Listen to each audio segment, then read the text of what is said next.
नमस्कार दोस्तों, मैं पंडित अभिषेक तिवारी, जन्म कुंडली विशेषज्ञ। आज आप लोगों को शत्रु बाधा के विषय में बताऊंगा। शत्रु कैसे आप पे हावी हो जाते हैं, कैसे आप शत्रुओं को पराजित कर देते हैं और क्या ये शत्रुओं का सारा मामला है, आज मैं इस वीडियो में बताऊंगा। तो जन्म कुंडली में शत्रुओं का भाव छठा भाव होता है। शत्रुओं के विषय में पता करने के लिए हमें अपनी जन्म कुंडली का छठा भाव देखना चाहिए। इस भाव का कारक ग्रह मंगल होता है। मंगल अगर छठे भाव में बैठ जाए तो शत्रु हंता योग बनता है। इस योग में शत्रु आपके सामने नतमस्तक हो जाता है। शत्रु आप पे कभी विजय नहीं प्राप्त कर पाता है, आप ही शत्रु पे विजय प्राप्त कर लेते हो। राहु छठे भाव में बैठा होता है तो आप शत्रु की जमानत तक जब्त करा देते हो, शत्रु की जमानत नहीं होने देते हो।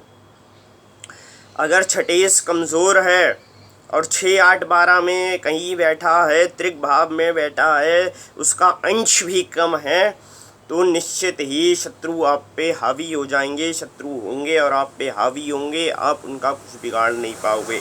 लग्नेश अगर कमज़ोर है तब भी शत्रु आप पे हावी होंगे, आप उनका कुछ बिगाड़ नहीं पाओगे, उन पे विजय नहीं प्राप्त कर पाओगे, वो आपको बहुत पीड़ा देंगे।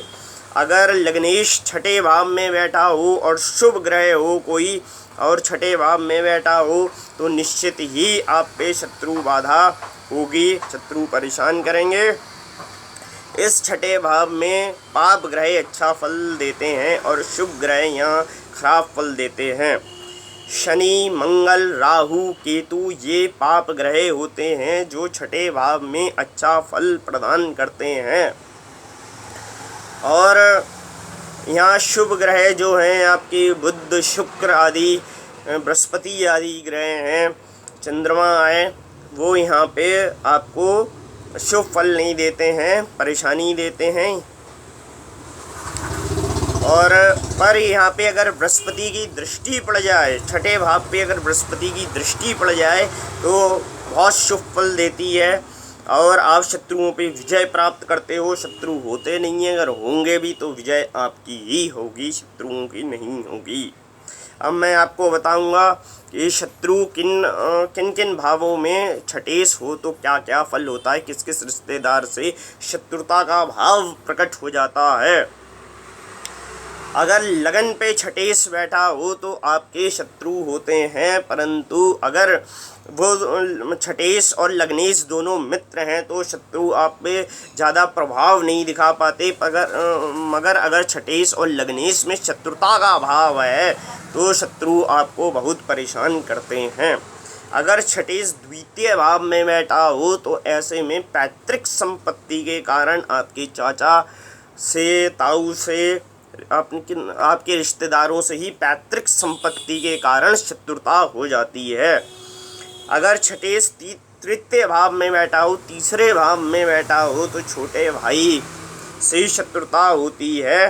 परंतु यहाँ 6 से छठेस तीसरे भाव में बैठता है तो यहाँ आपका 4-10 का संबंध बनता है। 4-10 के संबंध के कारण, और ये त्रिक भाव हैं दोनों, तो इसमें कोई ज़्यादा खराब नहीं करेगा, आपके लिए अच्छा होगा। जातक पराक्रमी होगा, अच्छा होगा। थोड़ा छोटे भाई के साथ संबंध थोड़े खराब हो सकते हैं, थोड़ा शत्रुत्व का भाव हो सकता है, बाकी यहाँ पे ज़्यादा खराब नहीं करेगा। अगर छठेस चतुर्थ भाव में बैठा हो, माता के भाव में बैठा हो, तो माता के साथ थोड़ी अनबन रहेगी, शत्रुता का भाव हो जाएगा, अनबन हो जाएगी। और अगर यही छठेस पंचम भाव में बैठ जाता है तो संतान के साथ दिक्कत होती है, संतति होती है, पर संतति से आपको लाभ नहीं मिल पाता है, संतति से आपकी शत्रुता का भाव हो जाता है, संतति ही आपकी शत्रु बन जाती है। छठेस अगर छठे भाव में ही बैठ जाए तो ये बहुत अच्छा है। अगर छठेस शनि है तो बहुत अच्छा है, उससे बढ़िया कुछ नहीं है। आप शत्रु पे विजय प्राप्त करते हो। मंगल है तो शत्रु पे विजय प्राप्त करते हो, बहुत अच्छा है। पर अगर ये कमज़ोर होता है, यहाँ पे शनि छठे भाव में कमज़ोर स्थिति में बैठा है, अंश कम है उसका, या शत्रु राशिस्त बैठा है, तो फिर ये आपको झगड़ालू बना देता है। आप बहुत झगड़ा करने लगते हो और जिसके कारण आपके शत्रुओं में वृद्धि हो जाती है। अगर छठे सप्तम भाव में बैठा हो तो पत्नी के साथ आपका शत्रुता का भाव उत्पन्न हो जाता है, पत्नी से अनबन रहती है, वैवाहिक जीवन में कष्ट आ जाता है।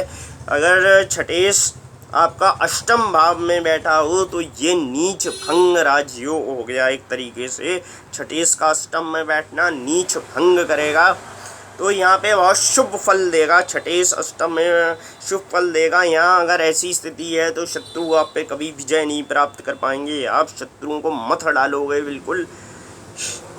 छठेश अगर नवम भाव में आ गया, नवम भाव में अगर छठेश आ गया और अगर वो कमज़ोर है, और छठेश और नवमेश में मित्रता का भाव नहीं है, शत्रुता है। छठे भाव के स्वामी, नौवें भाव के स्वामी में अगर शत्रुता है प्रिय मित्रों, तो आपके अध्यापक, आपकी जो टीचर हैं उनके साथ शत्रुता हो जाएगी। आपके दामाद बहू के साथ, आपके पोते के साथ आपकी लड़ाई झगड़े हो जाएंगे, साली के साथ लड़ाई झगड़े हो जाएंगे और दामाद के साथ लड़ाई झगड़े हो जाएंगे। छठेश अगर दसम भाव में बैठा है तो पिता के साथ अनबन होगी, पिता के साथ शत्रुता का भाव हो जाएगा। सप्तम भाव में बैठा है तो मित्रों के साथ शत्रुता का भाव उत्पन्न कर देगा। आपकी दामाद और बहू के साथ शत्रुता का भाव उत्पन्न कर देगा। 12वें भाव में अगर छठेश बैठा है तो बुआ के साथ शत्रुता का भाव होता है, शत्रुता रहती है, उनसे अनबन का रहता है। अगर छठेश का उपाय किया जाए, छठेश को बलवान किया जाए तो इस शत्रुता से निजात पाई जा सकती है। जैसे आप छठे भाव के जो